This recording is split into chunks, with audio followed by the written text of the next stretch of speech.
Jesse and Bob are two dudes on the job to brighten your day while gabbing away on a pod. Forget your frown, let's see what's going down in Beachtown. So, so then the German guy says, I wanted 10 burgers, not 9. Germans. We just couldn't stop laughing.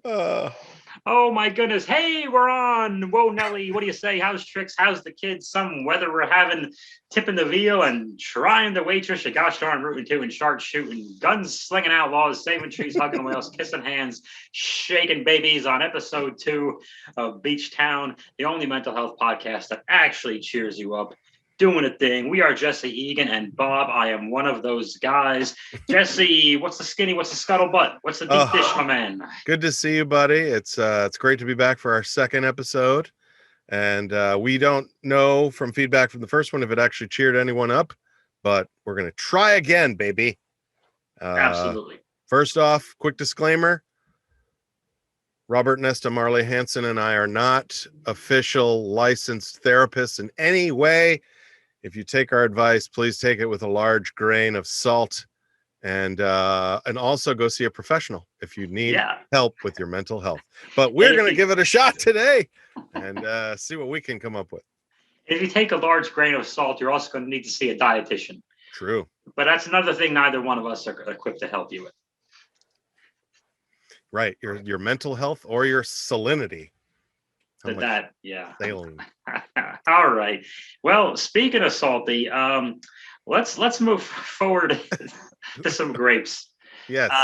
For those of you who don't know, Jesse, help me out. What do the people need to know? What are grapes? So let's help grapes. Grapes is an acronym. Each letter stands for something that is supposed to contribute to your fulfillment during the day and give you better mental health. So Bob and I decided to make a podcast about it, where we go through our day and maybe even our past week and figure out how we did with our mental health and with our grapes. So G stands for gentle with self, and always struggle with this one, Bob. You know, some people would say G is gratitude. It's like naming something you're grateful for, but in our case, G is really coming up with something positive to say about yourself. And today I thought of this one, Bob. I do not litter ever. I will never ever litter. I always put my waste in the proper receptacle. I would never take gum and put it under a desk. That's one of my pet peeves. So it took me a while to come up with this one, but I do not litter, Bob.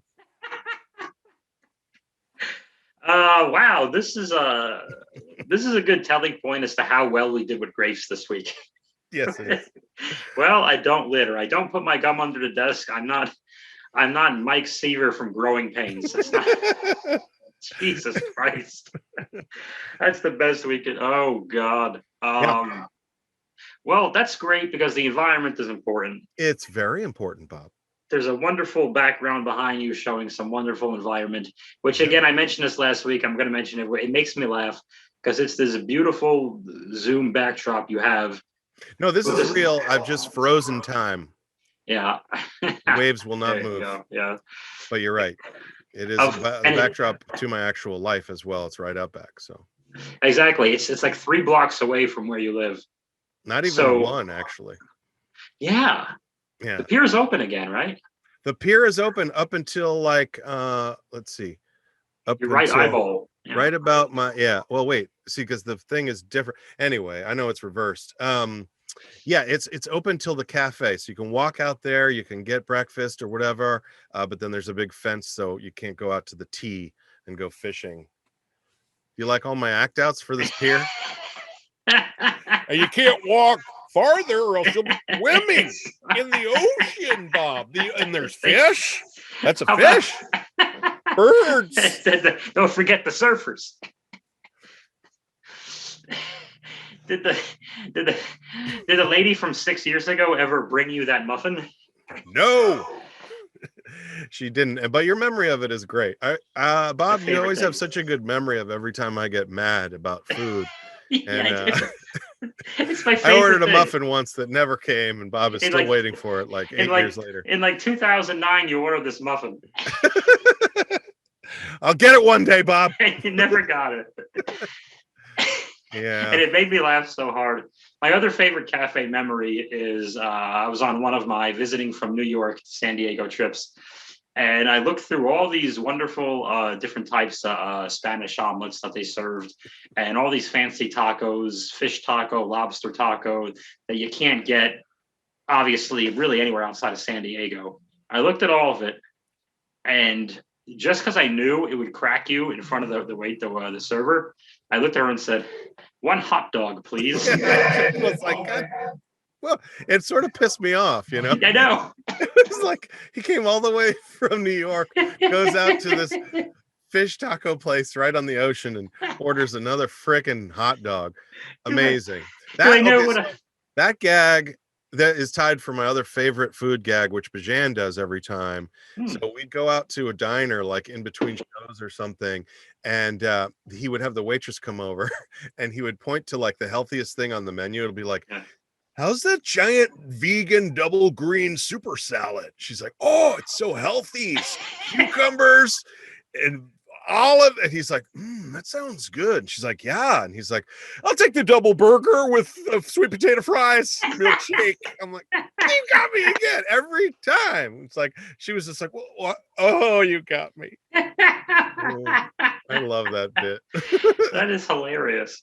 And my third favorite. So my third favorite is Vicky Barbalack. After finishing something, will ask. We were at a restaurant and we ate like shrimp cocktails. So all there was left is those little like tails. And she like called the waiter over and she's like, "Can you box this up, please?" And he's like, he just like walked away. It's just like, he didn't even take the plate. He was just like, sons of bitches. He was so mad. Well, I'm glad I kind of I wasn't ready for grapes, clearly. So I wanted to go down this tangent because I'm like, this is way funnier. Yeah. I was like, how did we start the thing? Because my energy's a little low. I almost hit stop on the record button. I'm like, I don't know, maybe we should double take this one. But I wanted to run down the cafe memories of. Well, I ordered a whole meal to spite you. Yeah, I know. Hilarious. I appreciate that. Well, you're like, I didn't even want the hot dog. I just knew it would make you mad. Exactly. And if it's any consolation, the hot dog paid me back later. Oh, I always lose. That's horrible. You always lose to the cafe. Here's how I was gentle with oneself to stay on the grapes. Okay. And for those people we just profess to help, one of the things I do, I started doing to be better to myself. And this is a fun thing that I don't always like to admit, but we're pulling back the curtain a little bit here. And this might, if it helps someone, then great. One of the things I like to do is treat myself to a refreshing Diet Dr. Pepper.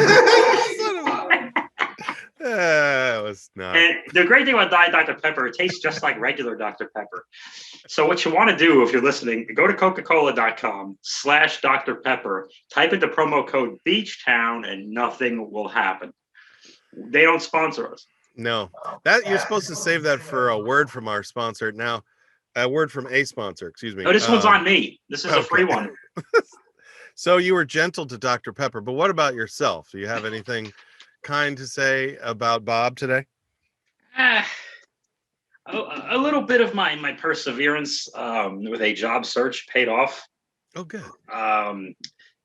So it was more like, I don't know if this counts. It was more like I was doing the work of the job search to better myself.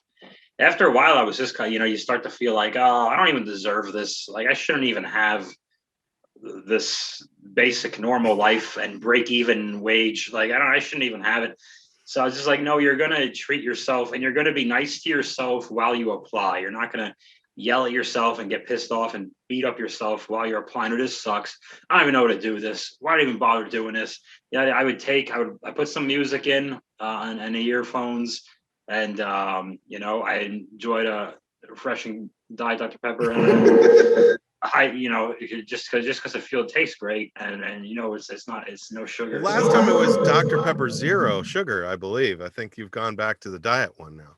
Yeah. But you like them both. They're both equally flavorful. I went to my local Target. It's a national retail chain. I don't have time to explain that right now. Mm-hmm. But Yeah, so I'm just trying to fix that situation. So I had an interview this morning. I got an interview tomorrow, and I was trying to be nicer to myself along the way, I guess is the best way. That's good. And it's also good if you don't beat yourself up during the actual interview, because that would make that interview go poorly, I would think. Oh yeah, it would be horrible. It would be like, what's the scene in Fight Club where he punches himself in the face and he puts himself through the coffee table, and he gets himself fired, and then he becomes like the Incredible Hulk, and then and he didn't get the job, but you might actually get the job because you didn't do that. That's good. So yeah, exactly, I didn't do that. So your G then is that you didn't beat yourself up. You had perseverance. So Yeah. you got stick-to-itiveness, Bob. Perseverance without killing myself. I mean, I gave myself minor deadlines and whatnot, but not killing yourself is the first step in good mental health. Yeah, no, totally. Well, that's good, Bob. So, all right, let's move on. Let's move on to R. What is your? Yes. Give me your relaxation. How's your sleep lately? I remember last week you were saying that you don't always get 8 hours, and kind of your rest is a little bit needing some help. I flip-flopped since then, and keep in mind, folks, if you're listening to both of these, and God bless you, it's been 2 weeks actually. About 2 weeks between the recordings. Some stuff, you were in Vegas. I was sick with my second Moderna shot and all that. We could chat about that later.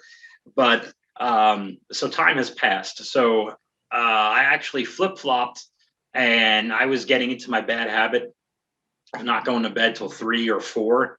And then there were weekdays where I was waking up at noon, and that's bad. I don't like to do that on a weekend anymore, especially when I'm supposed to like be up and then apply to jobs. So I'd wake up. I would think I'm waking up at 8 or maybe 9 at the worst on a weekday, and then I'd be up for a second, I'd be awake in bed, and I hate waking up to the alarm. I got so cozy ignoring alarms for most of the time during the pandemic, and so I'd be like, all right, I'll wake up and get in like 20 minutes, and then like 3-4 hours goes by. I open my eyes, it's noon on a Monday, and now I'm pissed at myself, which goes back to the G. And this one's for the hustlers, and that one's for the G's. But I would get pissed off at myself going back to gentle, because now I'm pissed, and now I'm like, well, why now? Well, this sucks. I screwed it up again. God damn it, I fucked it up again. Now why even apply to a job? Because I had this whole it's the middle of the day anyway. No one's looking at them. Why am I bothering? And so the cycle just kept getting worse and worse and worse. But even though I'm awake from midnight to 4, it's like you're half awake. It's like I'm not really equipped. So I'm killing my own windows of opportunity to do things. So my relaxation got too much. Like I was just sleeping, and then I'm like, oh, the hell with it. I'll just sleep then, because that, So I we flip-flopped then. So from too little to too much, you think? Yeah, I completely flip-flopped.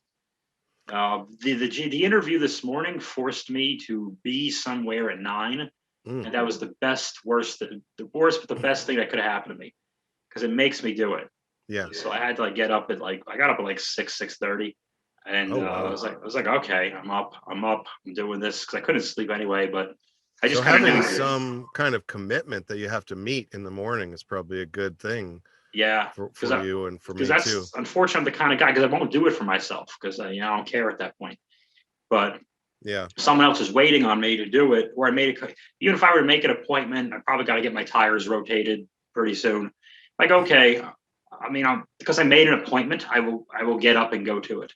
Yeah, and that'll be that. So then the idea, I guess, would be we just have to both make a bunch more morning appointments. Yeah. Well, what happened to you? You were so were you? How was your relaxation? I mean, it was especially good when I was in Vegas, because they had the king bed, and I realized after being there for 5 days, like, I got to get a king size bed. Anna came and joined me for like the last 3 days of the trip. And we were just so comfortable in that king size bed. So I think I slept better having a larger bed. It's very dry air. I didn't have a lot of cats to come and pounce on you at 6 a.m. Didn't have any cats, obviously. Didn't have cats to wake you up. Didn't have a lot of cats in that hotel room. Just 12. Yeah. So and also I think the cats, with their hair and stuff, it's like we're allergic and we don't breathe as well, we don't sleep as well. So I just Both thought, allergic to cats? You have 48 cats between the well, two of you. I'm not allergic really, but I just felt like I slept better in Vegas without them. So, Yeah. but I love them. If they're, Yeah. I know Meowsy's listening. But yeah, so I think I had pretty good, and I was basically doing night shows, so I didn't have to wake up early. We slept in and had pretty good relaxation, especially there. So you Back didn't at do any of home, the no continental breakfast from 6 to 9 with like the waffle maker and the little tiny thing of frosted flakes and a whole fucking gimmick.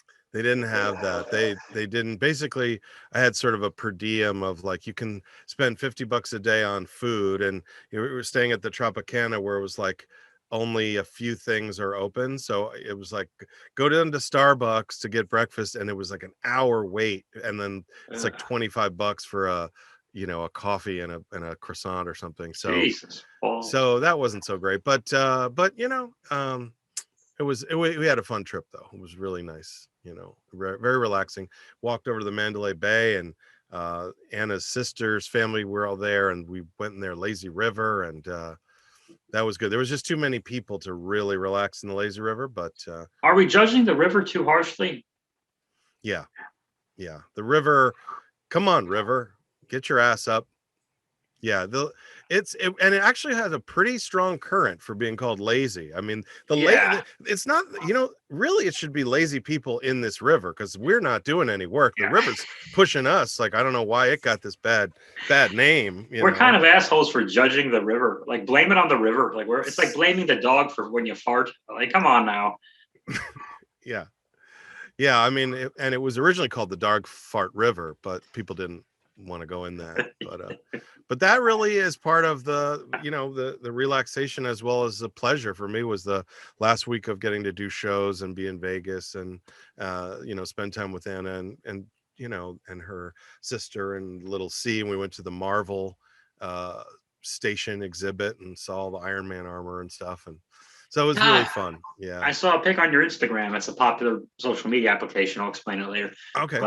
Yeah, but that's awesome that Anna comes up and has, was it her sister and her nephew? Yeah, her sister and and the 10-year-old boy, and we had the best time, he and I. The rest of the gang was like, oh my gosh, these lines are so long, and he and I are like, but that's Thor's hammer. It was yeah, we loved it. I love that you both have equal levels of excitement at Thor's hammer. I do. In fact, I mean, I'm such a Marvel lunatic that I have marked in my phone that Loki, the new show, comes out, like tonight at midnight. So I'm like, that's how big a fan I am of everything Marvel. Is that the first episodes of the show? Has it started already yet? Yeah, the very first episode is tonight at midnight. At the time of this recording, I mean, guess what? This recording ain't coming out by then.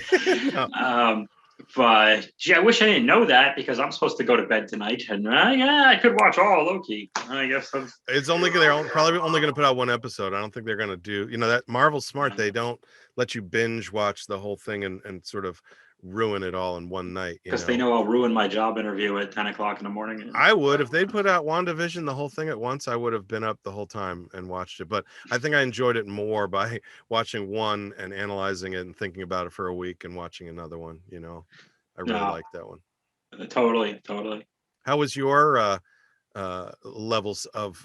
Well, did I skip one? I think I skipped. No, right to I think pleasure. we both did GNR. Oh, nice. We both did Guns N' Roses. Yeah. Yeah. I had sort of skipped a little. I had to pleasure, but accomplishment is really the next one. And I don't have a lot there. I mean, I took the trash out today. I took the recycling out. I was going to ask how your trash was doing, and yeah, I took the trash out. After some delays, I was able to get up and take a shower, make the bed, and then there's a cat in the bed now, just chilling. He got the advantage of a nice made bed. That's crazy because for my accomplishment, I put a cat in your bed. Ah, well done. I wondered how I got there. We win. Did I accomplish anything this week? I don't know. Oh, I had a big one. This is speaking of the nerdy side of things, after 6 weeks and probably 50 something hours of work, I finished the GI Joe adventure, the SunBob episodes that I make on my YouTube. Yes. Discombobulated. That's awesome. That was a big one. It was supposed to be 15 to 17 minutes long. It was 35 minutes long. It should have been a two-parter, but I'm an honest thing forever. So I basically was like, let's do all the fanboy crossover geek out all in one, and just not too much to think about. I think it's the only G.I. Joe, Transformers, He-Man, Godzilla, Star Wars, Marvel, Wrestling, Planet of the Apes, Micro Machines, Thundercats crossover of its time. That's just epic.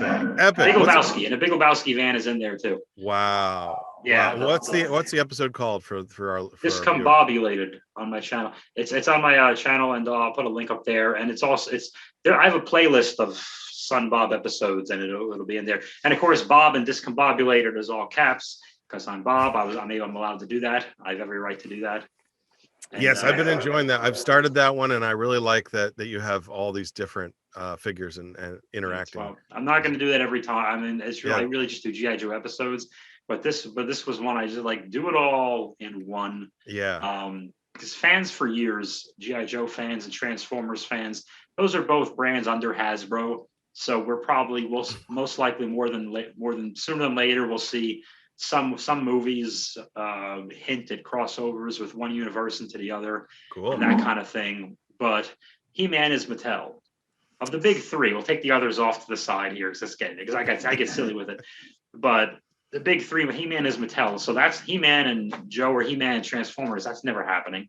He-Man and Joe would make no sense anyway. So that's like, let me just do it. And the He-Man figures are like bigger than the Transformers. I know, exactly. The scale is all ass backwards, but any Transformers fan understands that Transformers toys traditionally, the scale is ass backwards. There's I'm going to go deep here, but like the first Blaster from '85, he was Soundwave's equal, except the toy is twice as big as Soundwave, and never made a lick of sense. And it's just because Hasbro was just getting the mold, the rights from all these other companies, and just slapping things on and then making a cartoon and going, use your imagination, kids. This boombox is taller than this truck, and fuck you, give me money. I love it. Which is odd because the Michael Bay's 7th Transformers movie is called Transformers, Fuck You, Give Me Money. I don't know how he got away with it, but yeah, no, he'll be all right. Well, so your accomplishment is that you finished your own movie. I mean, that's Thank awesome. You. A big creative personal accomplishment. It doesn't improve my my bank account at all. It doesn't improve my standing with the ladies in one way or another. It doesn't improve anything, but it makes me happy to go back and watch it and know there's 30 something, whatever dudes who they go in and they have a great time. And I'm like, that's what I wanted. I wanted to give dudes like me and gals. But let's be honest. I wanted to give dudes like me like their own Saturday morning cartoon. That's great. Here's one for you. It's not super edgy and super adult. It's like, let's have the hardest, most gravelly fucking angry He-Man that we know. He-Man has an echo in his voice, and he's very kind and he's gentle and says, okay, friend. And He-Man becomes friends with Vice President Randy Savage. And they go on an adventure. I think it's funny when I watch it because it's like everything filtered through Bob's lens. Like I'm watching the G.I. Joes, and then all of a sudden they're doing your Jean-Luc coffee gag out of nowhere. I'm like, this is great. It's like if Bob was playing with these figures, this is what they would say. This is exactly, yes, exactly. And I wish I could have seen the expression, the look on your face as you slowly realized he's not doing it. He's doing the Jean-Luc joke. I can't believe it. He's doing the Jean-Luc commercial. The never-ending bit. I love that. Well, that kind of segues into pleasure too, because playing with action figures and filming something and being creative is all good. I didn't have that much more than just sitting outside in the sun and having lunch today, but that was nice and very pleasant, I would think. Any other pleasure stuff for you? No. Okay. What about exercise? You said you worked out right before this. Yeah, I was clanging and banging, hitting the weights, squeezing lemons, stopping on a dime. Don't know where we're going, but we're making good time. Maybe living on the edge of a lightning bolt, making your back crack and your liver quiver and your knees freeze, Daddy. All righty. That sounds like a hardcore workout. It didn't make a lick of sense. I missed a few workout days, of course, with my Moderna shot. Okay, we'll hit that now. So I got my second shot in the arm. Right there he there. is. Got a little bit of that. I go, rabid dog. Beat the COVID out. Fired it up, smacking at the COVID. Thought I could sweat out my COVID vaccine. Yeah, that second shot, that wipes you out. That'll and get you. What was that? That'll get you. Yeah, that was got me good. That was exhausting. Yeah. Because I'm thinking it's like, oh, it's going to be like the flu vaccine. I know it's not like the flu. Don't make it a thing.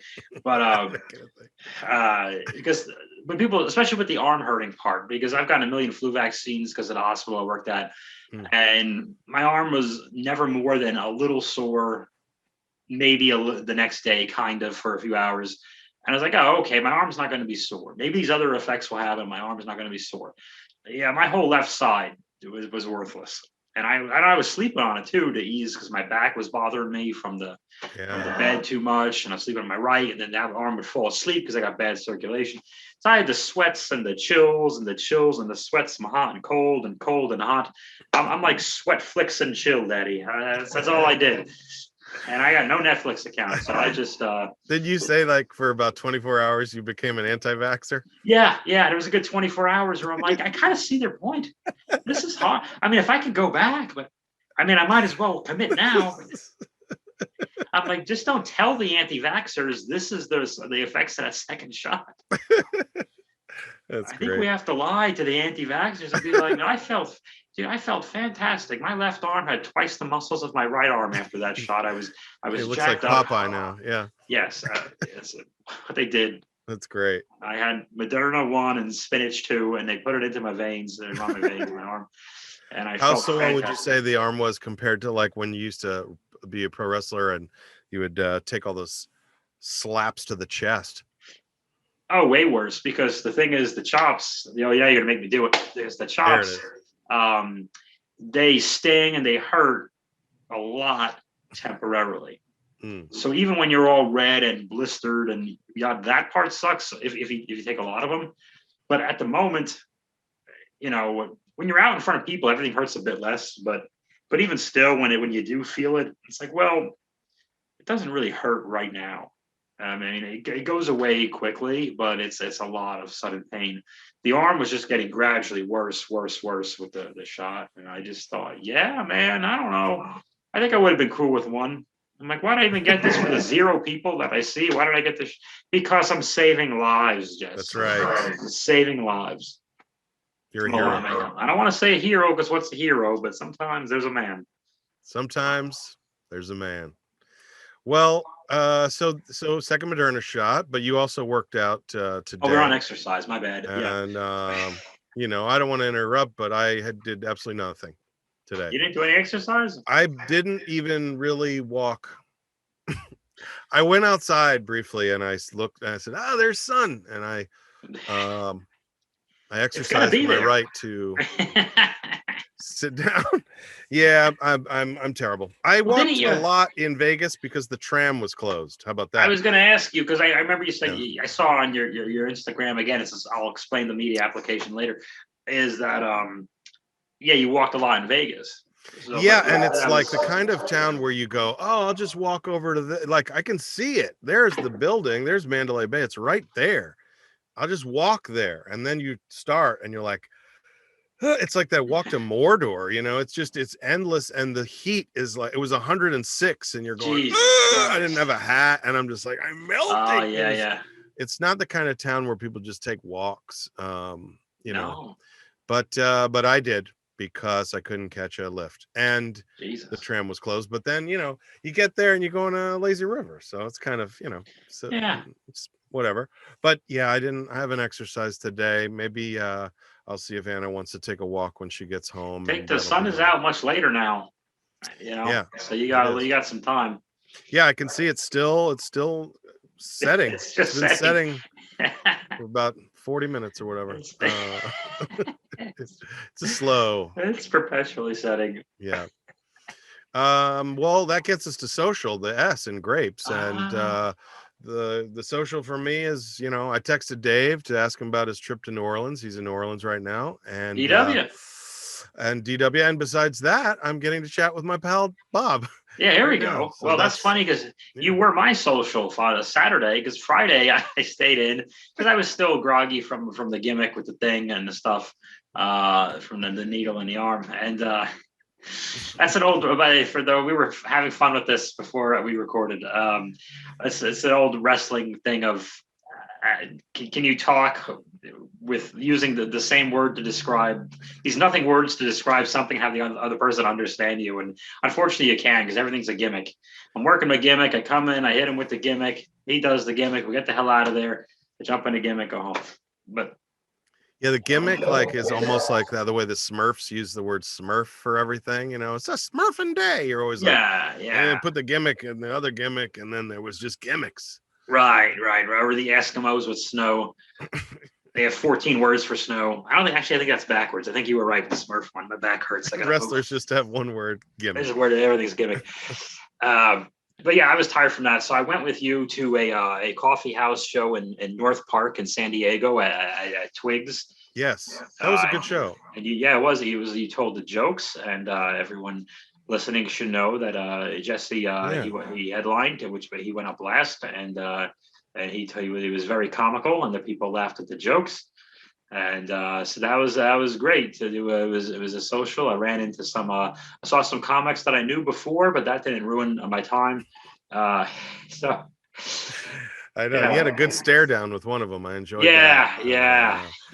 Comic said to Bob, "Do you even do comedy, or are you just his sidekick?" And Bob just, I really have only seen a few looks that I thought could actually kill, when they say if looks could kill, and that was one of them. It's about the look you got to worry about.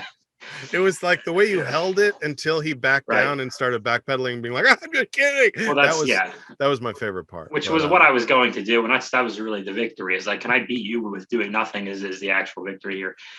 I'm glad you came with me to that show, though, because the one I did before, I felt like I did really badly, and my neighbors came and saw it, and I felt kind of humiliated about it.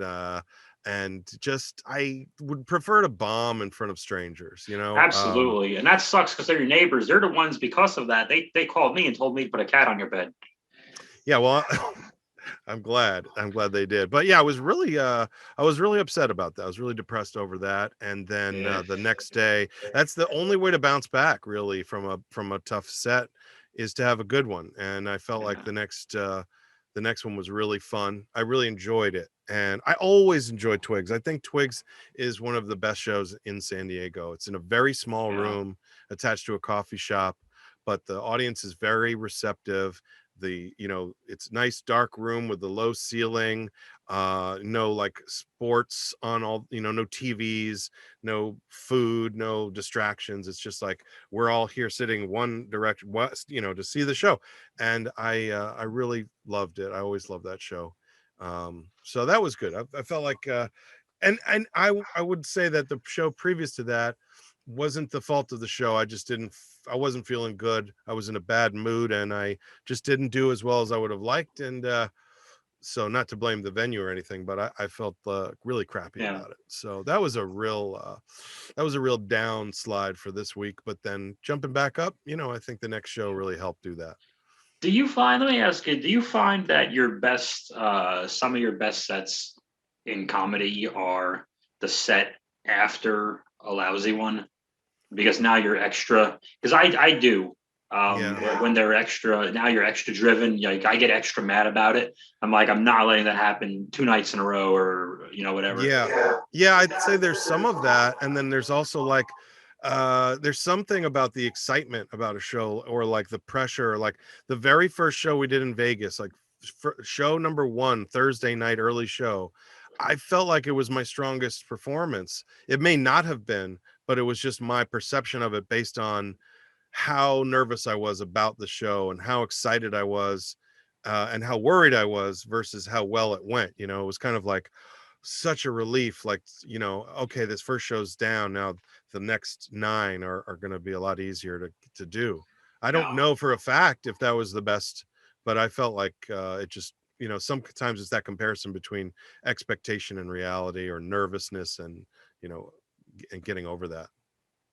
Sure, and you're feeding off them too. Yeah. I would imagine in Vegas, unlike I'll just use San Diego, that people in Vegas you got there on a Thursday, right? Yeah. Okay, but even still, it makes the example better, because people on a Thursday in San Diego, a lot of them probably have to work tomorrow or whatever. If you're in Las Vegas, I got to assume you're probably on vacation of some sort. Are they living there?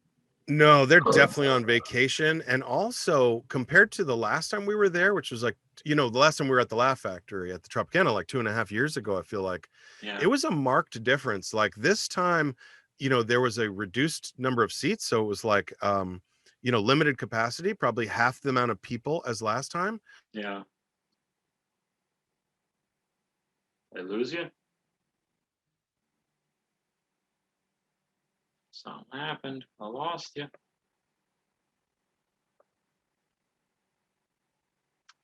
And I'm just coming back.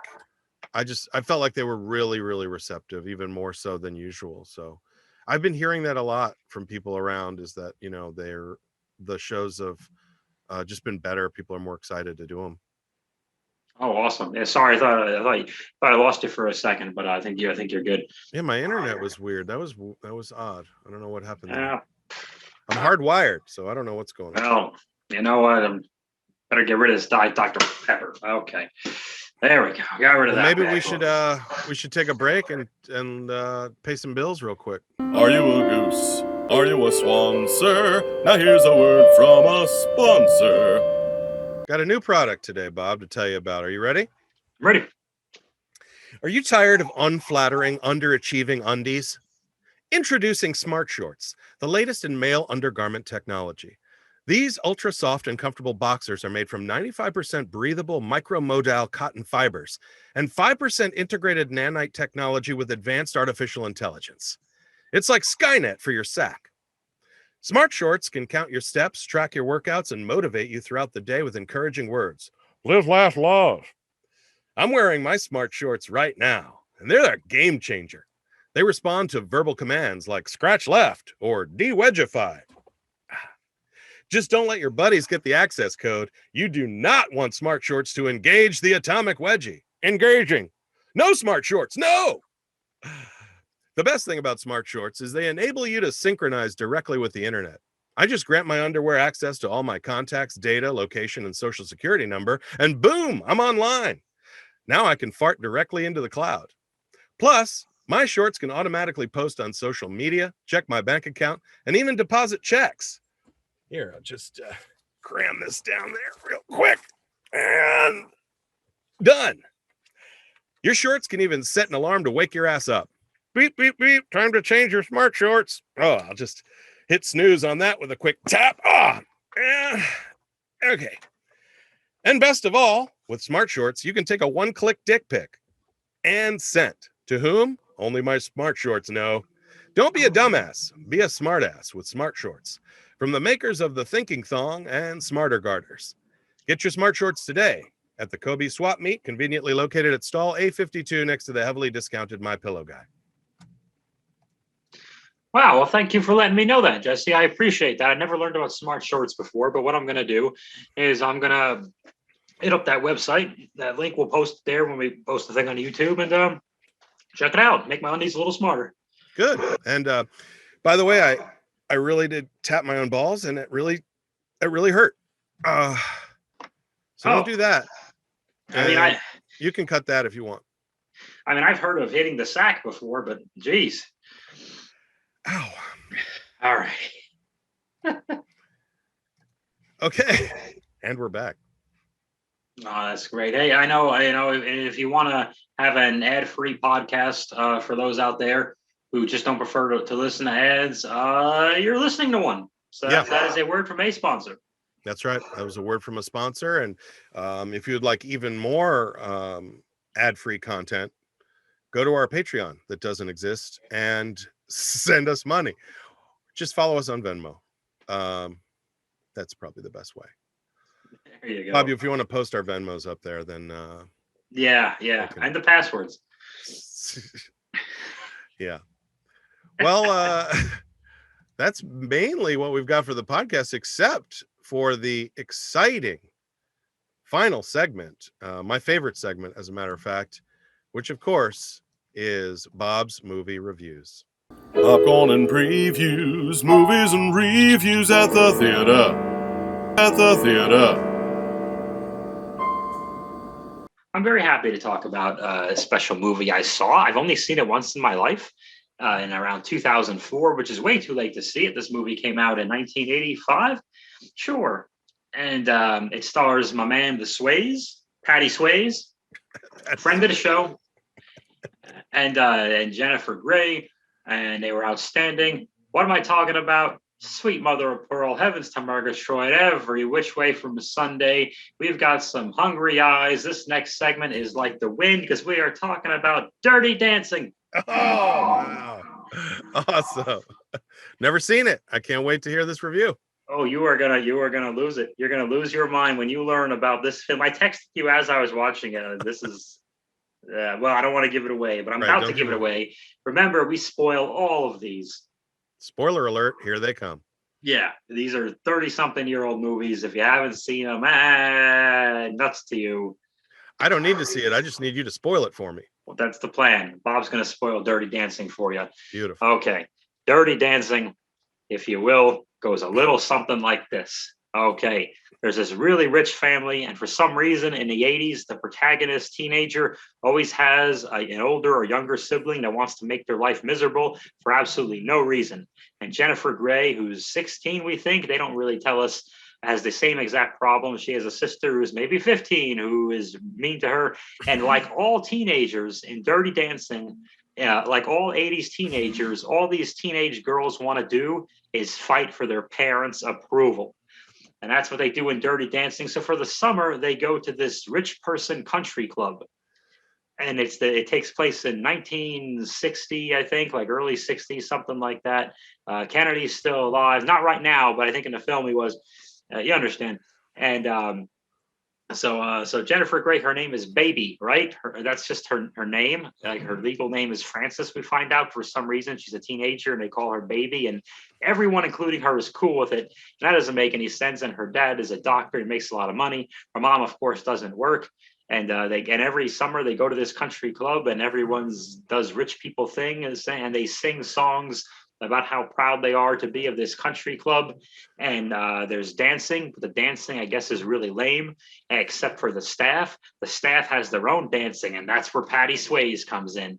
So Jennifer's Baby is running around, and she's got no one to talk to, and her parents try to set her up with these dorks and these rich guys, but the rich guys, they're not nice guys, right? They just talk to her, and when they decide they're going on a date, they just grab like the girls by the hand and just take them, and that's how you take dates, like they're chimpanzees trying to mate in the spring. I don't know when chimpanzees mate. If I knew that, I'd have bigger problems.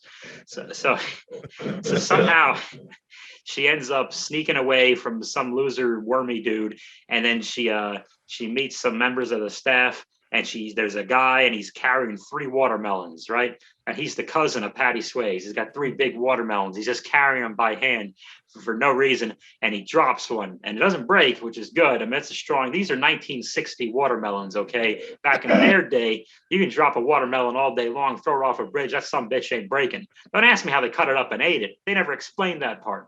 So she picks up one of the watermelons and she's like 88 pounds. I don't know how. Kudos to her, man. She's got some glute strength. Sweet Jesus. She just bends at the knees and carries this motherfucker's watermelon up to the cabin where all the staff, the lowly staff are dancing, right? And then everyone was just dancing. Fuck it. Everyone was just dancing like this. They're doing their thing. And then all of a sudden, right, she sees the staff and he puts the melon down and everyone's just grinding unnecessarily. They're just grinding and they're thrusting and they're just like going like this and they're like hungry eyes or whatever the fuck, and they're doing a thing and they're shaking, and she's never seen I gotta kick my chair over, and she's never seen anything like it. And then Patty Sways comes over and he sees her and he sees the cousin who used to have the watermelons, and he's like, "What the hell are you doing? You can't bring the guests here. We're all gonna get fired. We're not allowed to have the guests here." And they're really rude to the girl, Baby. And then Baby has her eye on Patty Swayze, who's dancing with a blonde lady. I forget her name, but Swayze and blonde lady are grinding, and everyone stops because they're the coolest ones. So they just stop dancing because these two people are dancing. I never understood that. And there's a big circle. I'm out of breath. And then everyone there is grinding, and Swayze is sweating, and he's twirling her up in the air, and he's flinging her in the air like it's WrestleMania 5, and then she just can't take her eye off Patty Swayze. So Patty Swayze says, "Hey, why don't you come over?" And he's doing like this, and he takes her by the hand.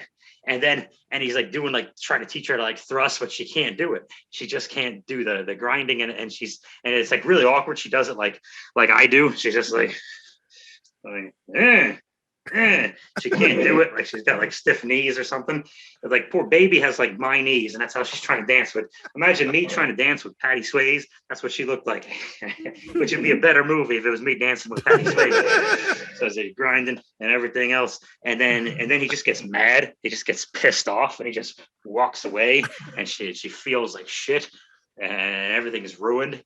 And then finally, she's trying to get away from this creepy dude later on, and she sees the blonde girl from before crying, and she talks to her, and apparently the blonde girl is impregnated.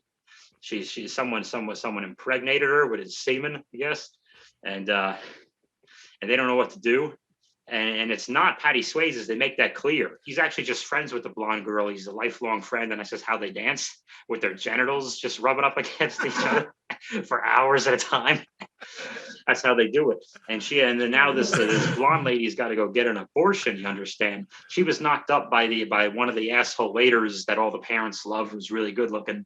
And everyone thinks, of course, the rich kid is well behaved and awesome, and that Patty Swayze is the dirtbag. And then the blonde girl decides she's gonna finally they offer to get her. Geez, I forgot what the fuck happens in this movie. Oh yeah, the blonde girl's gonna get the abortion, so that means someone has to take her place in another dance in another cabin somewhere else. So what happens? Patty Swayze, in a montage, has to teach Baby how to be an amazing ballroom dancer in 5 days. So they're montaging and they're dancing, they're sweating, and he's teaching her how to do the lift, and she can't get it. And he picks her up for a back body drop, and it doesn't work. And then next thing you know, they're in a lake, and it's dripping, and her nips are protruding. Forgive me, but they are. And he's twirling her up, and everything is great. And he hates her for some reason, even though she borrowed $200 from her dad to get pay for the blonde girl's abortion. And they were like, "Hey, Daddy fixes all your problems." And they should have been like, "Oh my God, thank you for giving us abortion money." And because we've met you once and we were rude to you for 5 minutes. They thought that was the better way to do it. And then I don't know what happened to the cousin and the watermelons. And then so Baby and Swayze, they do the dance, and she doesn't get the lift. She kind of falls down, or she chickens out rather, and she doesn't do it, but she does okay. And he has to talk to her through the thing, which makes perfect sense. But just do the spin here, smile here, twist there. And she's like, "Oh, okay. And he gets her through it. But then they come back, and a blonde lady, she's screaming. She's really sick. I guess the abortion guy they hired for $200 cash, turns out he's not a very good abortion doctor. So he and by the way, this is adjusted for inflation. 1960, $200. That's like $500,000 right now. So anyway, she's really bad at it. So what does Baby do? She runs back to the cabin. She wakes up her dad, who is a doctor, and she says, "Daddy, I need help." And he says, he's like, "What the hell?" Because he had told her, "Don't talk to that guy. Don't talk to any of them. I have nothing to do with them. And I'll give you the money, but it can't be for anything illegal," which I think abortions would be illegal. And he's like disappointed. He's pissed off his daughter, but he's a doctor first. He's like, "Oh." So he helps the girl out, I guess. He helps her and finishes the abortion or makes her not sick. They just cut scenes, and they just magically go, "Don't worry, he fixed it. Ask no more questions." And the blonde girl is ready to dance again tomorrow. I don't know what the hell happened. This guy's the greatest doctor in the history of the world. I'm surprised there weren't like Christians bombing his cabin throughout the rest of the movie. He was so good. So he's mad at her and he won't talk to his daughter. And then he wants to take the whole family home early, which means she can never see this guy she just fell in love with ever again, and his teenage love. And there's no phones and he barely has an address. And so like, how do you never see each other again? So it's like a much bigger emotional thing. And finally, you know, she convinces him to let her stay just a little bit longer because he sees it weirds the whole family out. So he just kind of goes, all right, we'll stay a little bit longer. But it turns out that these two old people who were stealing people's wallets, but like a milfy lady who the Sways wouldn't have sex with because he had sex with Baby after Baby was told not to see the Sways. He says, Dad says, never see him again. She goes, and then she runs out the cabin and she has relations, and that's when they play Hungry Eyes, something, something, dun, dun. They have the intercourse with the nudity and the thrusting. And then finally there's a big dance at the end, and they almost fired the Sways from the cabin. But somehow they were able to prove that it was the old people who were stealing wallets and not Patrick Swayze. But they just assumed it was Patrick Swayze who was stealing wallets because he had a leather jacket and he danced with his hips. So clearly he's the guy who's stealing the wallets, right? But she was able to prove that it wasn't. And then Dr. Baby, I guess that's what his name is, the dad, Dr. Baby. I should have thought of that earlier. He's about to give a big pile of money to the jerk who impregnated the girl. And he's like, hey, you're a good man. I think you'll do great at Harvard. Thank you for your service. It's like a tip for the whole summer's work. Here's your tip, blah, blah, blah. He hands him an envelope. And the kid, Robbie, he's a dumbass. He goes, oh, and thank you for helping me out with the situation with blonde lady. And he goes, hey, I didn't know that was you. I thought that was, you were going to let him take the, hang on. He takes the money back. And then they sit down and they're about to have a really lame dance. And Patty Swayze shows up in a leather jacket and he walks on at the end of the talent show when Baby's sister is singing a song about a hula or something, and it sucks. And he says, hey, I just want to say something about this place. I like dancing or something. It didn't make any sense. And then he plays the song. And then right as everyone starts dancing, everyone's dancing around them. But Baby, she's stuck like behind her dad, like she can't get out for the table, right? And he looks at her, and you're waiting for the big moment. And then all of a sudden, I get a knock on my door, and it's my neighbor who looks like Alfred Hitchcock. He says, hey, what's going on in there? And I said, I'm watching Dirty Dancing with Patty Swayze. And he says, I want to tell the property manager. I said, you do that. I don't steal wallets. And then later, as I'm trying to watch the movie, the property manager and Alfred Hitchcock come back, and Hitchcock says to the manager, this is the guy who's doing all that thrusting and dancing. And the manager looks at him, and she looks at me, and she looks at him, and she goes, nobody puts Bobby in a corner. And then we all start dancing, and then Baby gets up, and Baby and Patty Swayze are all dancing, and then she does the lift this time because she couldn't get it earlier. Less practice made her know how to do it. And then he twists her up, and then a dad starts clapping, and he realizes his daughter is a woman now because she had sex with a sweaty guy whose cousin is 3 watermelons. And that was Dirty fucking Dancing. Wow. Epic summary, Bob. Incredible. I feel like I just experienced the movie, at least the best parts through you. So overall, what is your review of Dirty Dancing? Overall, arguably the greatest film ever made. Wow. High praise. My goodness, that's incredible. Yeah. You almost always give that. I mean, I was going to say almost never. Anyway, that's that is an incredible review, and it's amazing how one just keeps topping the other. Yeah, it is incredible. I think everyone should rush out to 1985 and watch that film in the theaters. Yes, or watch it with me. And it did give me the luxury of inventing the Bob dance because I had to pause it a few times. So the Bob dance is okay. So the Bob use the cane? Did you just put no. You use the cane for the Bob dance? Let's kayfabe the fucking cane there. That's not supposed to be shown. So you never pick up your feet, right? You never pick up your feet, and then you have your hands, and it's just side to side. It's just a side to side shake. It's just a side. There's a lean back, and there's a little bit of a tilt, and a lean, and a side to side, and no in and out, no thrusting. It needs to be as unsexy as sexy as possible. That's what you need. That's what you want. Those are great moves, Bob. Just this. No. That's yes. Yes. No. Okay. That's some good torso work. I appreciate it. Whew. Yeah. Wow. Nobody Didn't think that was Bob going to in the happen. corner. Nobody puts. That was incredible. Thank you so much for that, Bob. I really appreciated that synopsis and review. I may actually watch it now. I don't know, but irregardless, Watch it with Hannah. Okay, she's seen it. I'm I sure assume every woman in the world has seen this film. I think she's probably seen it, but it's my time to see it now too. That was fantastic, Bob, and I think that is it for our show today. We want to thank all of our listeners and viewers for checking out the Beachtown podcast. If you would like to, please check us out on social media. Mine is at Jesse Egan Comedy on all of the social media, including Instagram, which Bob will explain to you at a later date what that is. And how about you, Bob? How can people reach you? Well, first of all, Instagram is a social media platform where you're basically just sharing pictures, or you can snapshot tweets if you're an asshole, but you just want to share pictures and people show scenery such as the sunsets you in the back as yourself, or pictures of your food, or showing off your body. If you want to show off your body but then get mad when people like it, you definitely use Instagram. And it's attached to the Facebook as well, so everyone knows all the information.